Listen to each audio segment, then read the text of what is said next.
BJP চাউল খায় আৰু পৰ গান গায় কেনেকুৱা হয়তো মই শুনিবলৈ পাইছোঁ কোকতুলি পঞ্চায়তত মই শুনিবলৈ পাইছোঁ বিজেপিৰ বিৰুদ্ধে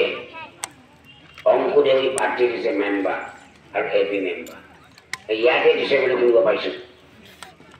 বিজেপি চাউল খায় আৰু পৰ গান গায় কেনেকুৱা হয়তো আপোনালোকে মানুহ চাই থাকক আমাৰ লাখতি আমাৰ পিঠি আমাকে মাৰিছে হয় নাই নকওঁ হা সেই ব্যক্তিজনক চাই থাকিবি মইতো চামেই এবাৰ কোনো কাৰণতে মই কেতিয়া দিম চিন্তা কৰিব নালাগে কোনো কাৰণতে মই যিকেইটা তেখেতৰ শিতানত পাইছে আমন্ত্ৰণ পাইছে তেখেতে বুজি পাৰিছে চাহ খালিলৈ পৰিষদক বুজি পৰা মই তদন্ত কৰাম